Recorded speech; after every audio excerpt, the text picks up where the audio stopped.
You hold the title of the richest emperor in history. You are so wealthy that you could collapse the economy of an entire country in a single stroke just by scattering gold as you pass by. You are Mansa Musa, the 14th ruler of the Mali Empire. But not yet. You're still young. You're running through the stone corridors of the palace. This isn't a dusty village near Niamey. It's Niani, that is modern-day Guinea, a country in West Africa, the capital of the Mali Empire, the center of power. But you don't know that yet. You're looking for your mother. Her voice doesn't reach you. The doors are massive, the stones are cold. You're small, but one day you will be the only one to rule this empire. You're growing up in the palace. You've memorized the corridors. Which door creaks? Which stone is damp?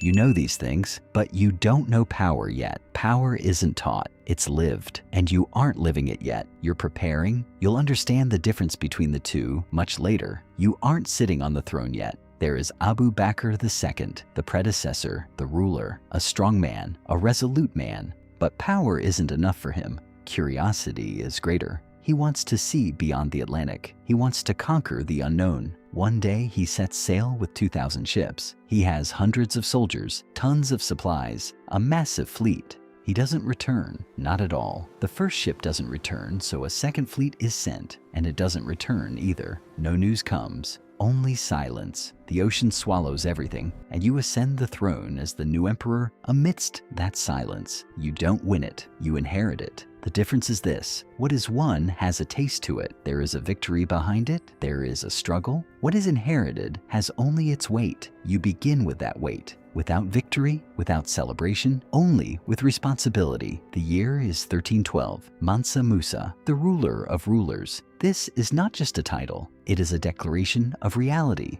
The empire's borders stretch across what are now 14 countries, from the Niger River to the edge of the Sahara, from the heart of West Africa to the foothills of the Atlas Mountains. The gold mines are yours. The salt routes are yours. The army is yours. Every decision begins with you, ends with you. Everything in between is merely execution. Mali's power rests on two things: gold and salt. The Bambouk and Boer mines account for half of the world's gold production at that time. Half. Merchants, kingdoms, and empires from all over the world. Half of the gold they need comes from your lands, and salt from the Tagaza mines deep in the Sahara, in the middle of the desert, in a place almost impossible to reach. Blocks of pure salt are cut and transported. Gold in the south, salt in the north. The only safe trade route between the two passes through your lands. Every passing caravan pays you a tax. Every merchant, every camel, every sack, they all flow to you. This flow never stops. Like rain, like a river, it flows ceaselessly, regardless of the season. If we were to compare your wealth to today's standards, it would amount to $400 to $500 billion.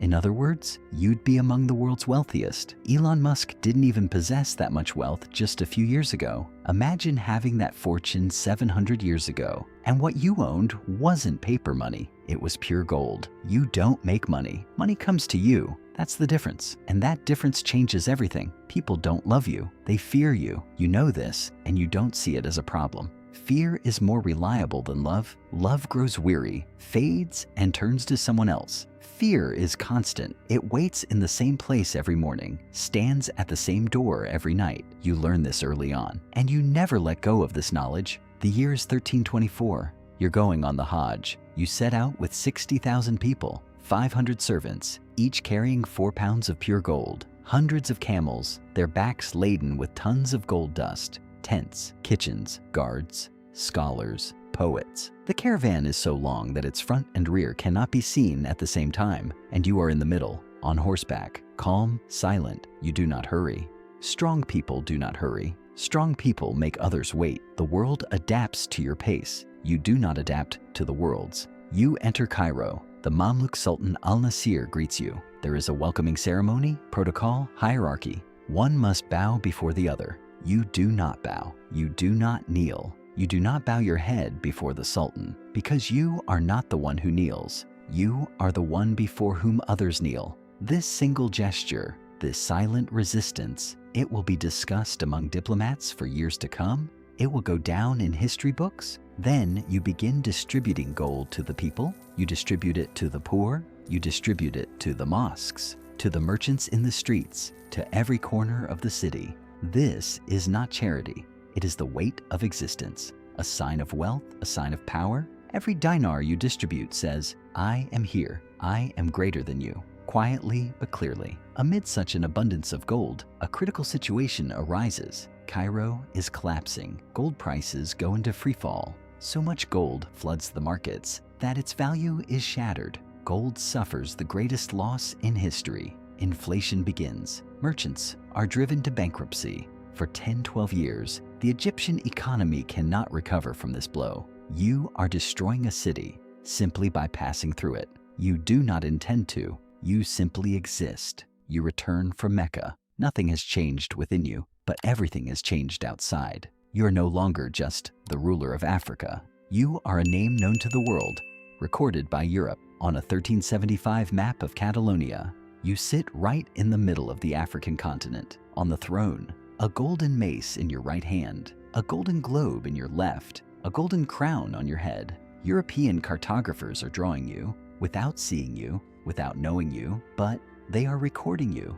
The world sees you, and being seen is dangerous. The seen becomes a target. The seen is envied. The seen is tested over time.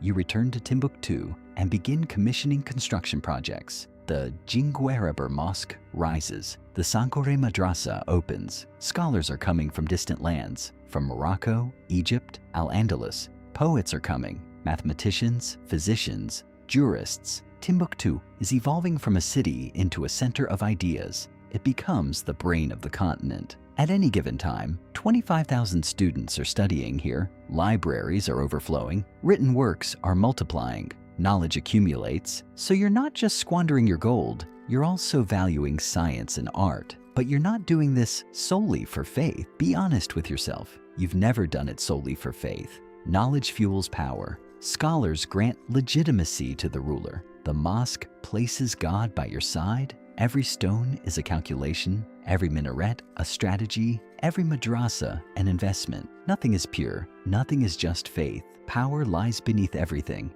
Years pass. Your hair turns gray. Your decisions grow heavier. Getting up in the morning becomes harder. It's not your body, but your mind that's growing heavy. There are always thousands of people around you, but no one can truly get close because to them, you are no longer human. You are a symbol, an institution. And they do not cling to institutions. They fear them. They bow before them. You walk the corridors at night. The same corridors, the same stones, the same cold. But now it feels cramped. Where has that little child gone? The child who ran toward his mother's voice. Under which signature was he crushed? In which decision did he vanish? You look at your advisors. You don't see loyalty in their eyes. You see the instinct for survival. They can't speak the truth. If they do, their heads might roll. The air around you is full of echoes. Your own voice, amplified, spinning off the walls. You want to hear the truth, but the truth can no longer reach you. Power protects you from everything, from the wrong, from the right, from the truth itself. And this is the heaviest loneliness, to experience the deepest silence in the most crowded place. You're surrounded by people, yet you're alone. This isn't freedom. This is a golden cage. As the empire grows, you shrink. Every conquest breeds new enemies. The victors celebrate. The vanquished never forget. They wait for generations beyond the borders, biding their time for the right moment. And every morning, the same decisions lie on your desk. Who? No, kill, sign. It repeats. Every day, endlessly. Names change, faces change, but the decisions do not. You do not change. You only grow weary. And the year is 1337. The date of death is disputed. Some say 1332, others say 1337. This is a power in itself, not leaving a definitive date in history, remaining in uncertainty, ensuring no one knows exactly where it ended. But before you go, you know this: the empire rests on your shoulders. You are the cement of the structure. When you go, the cement goes, the stones scatter. Your sons won't be able to hold it together. Your grandchildren won't be able to hold it together. The order you established came into being with you. It will vanish with you. You know this.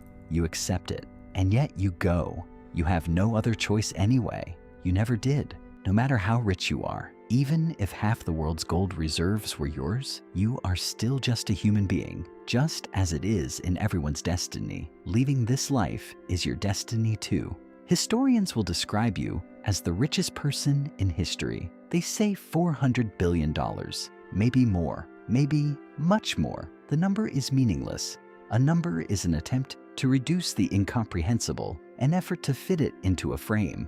You don't fit into numbers. You didn't know the limits of your wealth because you never counted it. If you had counted it, it would have ended. Yours never ended. That's why you went down in history. Gold is heavy, not physically, but in meaning. Every gram carries a decision. Every dinar represents a human life. You didn't even see the people you ruined in Cairo. You don't know their faces. You don't know their names, but you entered their lives. You entered the lives of their children, the lives of their grandchildren. Just by passing through, just by existing. Even today, your name is still spoken. You went down in history after all.